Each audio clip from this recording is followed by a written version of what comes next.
my wife and we went down last year, and we really wanted to bring somebody else down there, kind of show their reactions anew, the ones that we probably had 3 or 4 years ago when we started going down. Careful when opening the ribbon. That is may have shifted during flight. Could blow out here. Matt was a guy who we knew, just based off of the little we knew about him personally, would be someone who would probably be interested.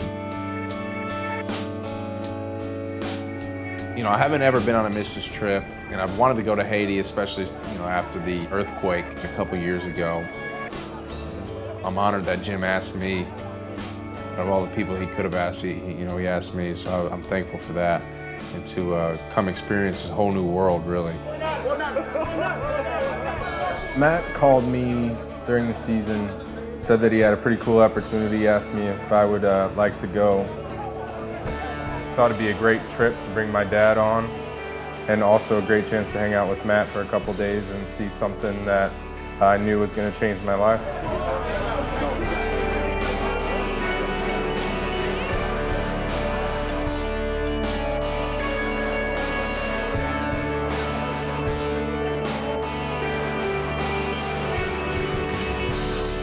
I've spoken in Ecuador and Mexico and New Zealand and Australia. I've had my share of travel, but you know, I came to support my son Mark and Matt.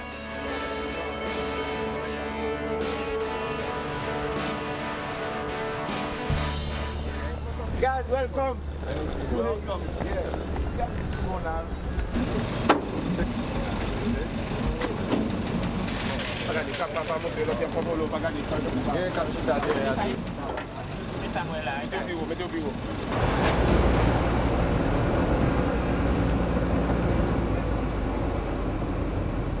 Glad my dad didn't sit back here. Yeah. He'd have been tore up the rest of the trip.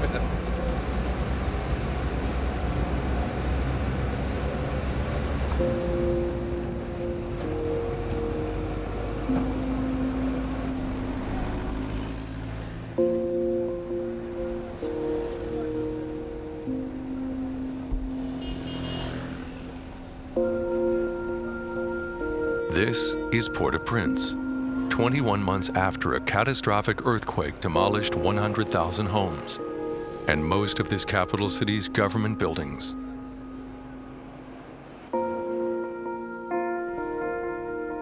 The amazing thing is how a drive through Port-au-Prince is a multi-sensory experience, because it's not only what you're seeing and what you're hearing, but with the craziness of the bouncy roads, it's what you're feeling, but then it's also what you're smelling.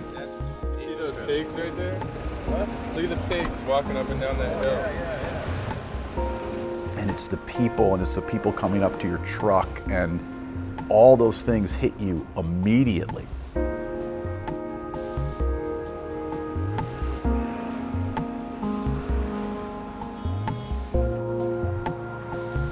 Most people who come in to Port-au-Prince for the first time kind of sit silent in the car because it's a lot to take in at one time.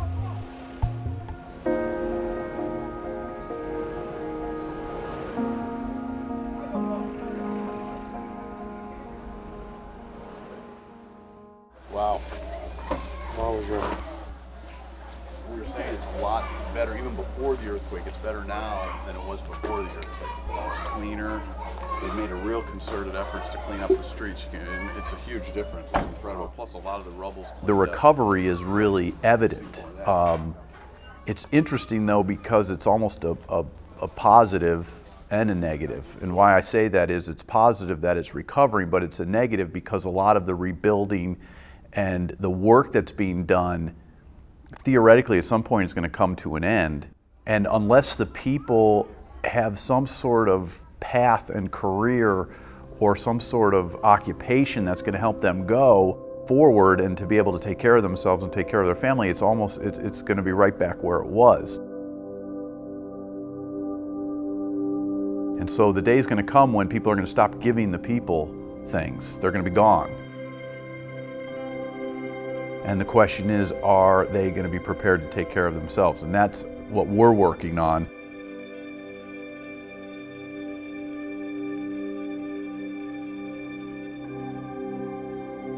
This was just such a beautiful campus. These were all classrooms up here.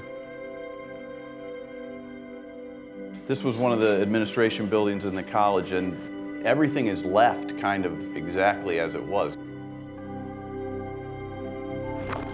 What obviously you're seeing is the second floor has fallen down onto the first floor. We still have the college up on the hill that hasn't been touched since the day of the earthquake, and it's an incredible juxtaposition when you walk into that rubble and that destruction, and you see that's how the entire campus was. And not one person was killed on our campus, which is incredible because the time it happened was in the afternoon. In a sense, I'm kind of glad it's still there because it really shows people coming now what that earthquake actually did.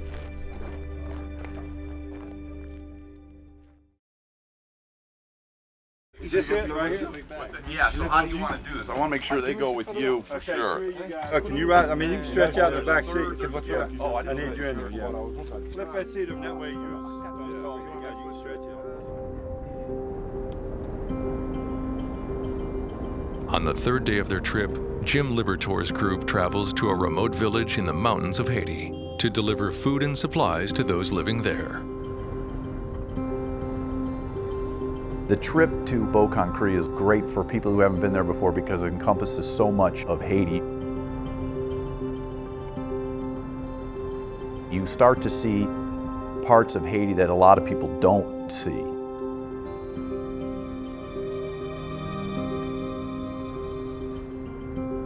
Beauconcree is up in the mountains on the opposite side of Port-au-Prince. It is really a gorgeous, gorgeous trip.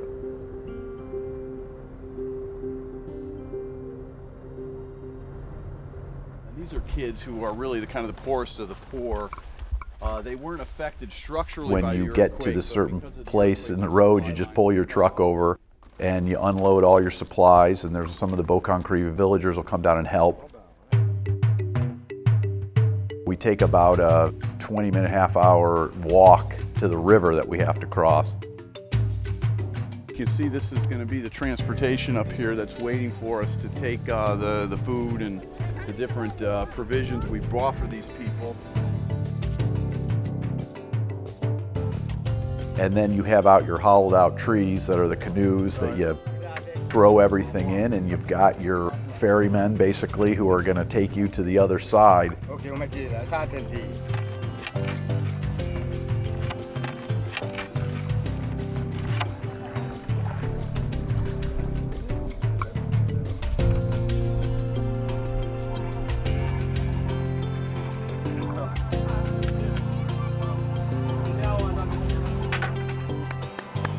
Very nice, very nice. Your team of mules is waiting for you to pack them up and take the stuff up the mountain to the people in the village.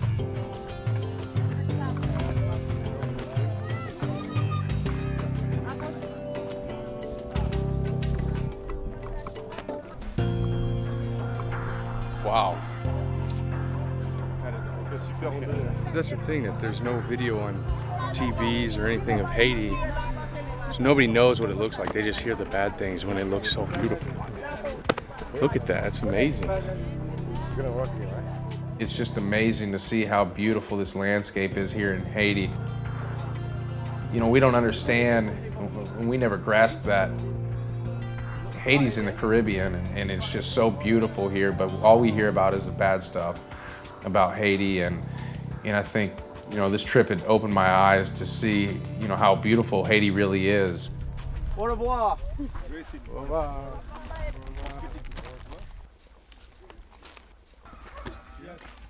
The interesting thing to me on the way to Beauconcree are the people you pass. They have to get it real dry. They'll be grinding this corn, and basically every meal that they get, which isn't going to be that many, it will be cornmeal. You really see, you see dirt poor people who have nothing. This is some of the poorest of the poor in Haiti. Once the rainy season stops, they'll be basically eating cornmeal and millet. That's all they have. One of the things we're hoping to do, look at these kids, feed them, and then also to try to follow them up on some public health. We can make a difference up in this area. And a lot of people say you can't sustain it. Well, I know God can, and that's why we come. You guys, these. Oh, yeah. Okay. Yeah. Oui, voilà, pareil. Au revoir. Bye bye. D'accord. D'accord. Au revoir. Oui, content de faire connaissance avec vous. Oui.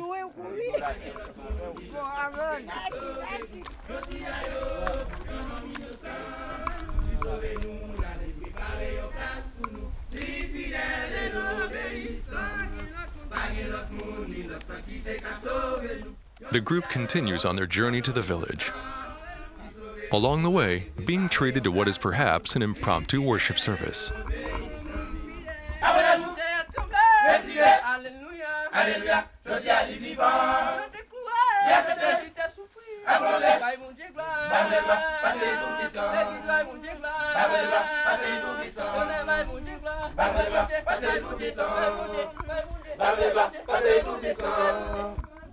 They continue on and finally reach the village. Welcome. We're really glad to see all of you again. This is my second time up here, and some of these guys their first time.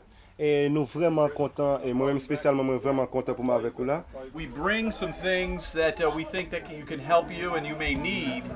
Nous porter pour nous là quelques bagages, nous pensons qu'il peut aider nous. The group visits with the villagers, sharing food, supplies, and smiles.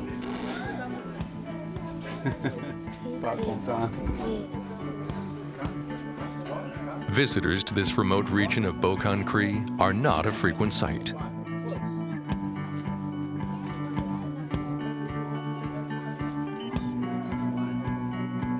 The provisions they bring are received joyfully. Then, attention turns to the soccer field. We had brought soccer balls to Beaucancré, which we always do. They were kicking around some old thing, you know, and so I had walked out to give them a ball, and I asked them if Mark and Matt could play, and they were like, yeah.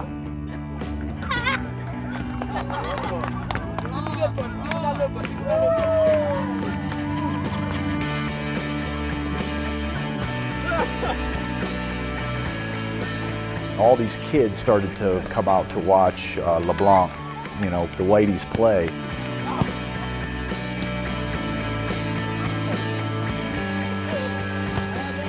We did play soccer, and people are nuts for soccer down here.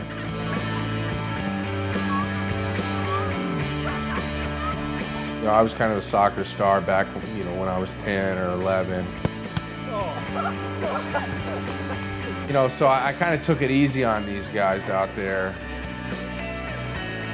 But it was fun. I mean, we had a great time playing soccer with them. Matt, to this day, will talk about the one shot he had that hit the post and didn't go in. You know, I kicked it off the pole just to, you know, I didn't want to score. I didn't want to make them feel bad because that's their sport. You know, soccer's their game. That's how you play soccer. You know, I just dabble in it, really.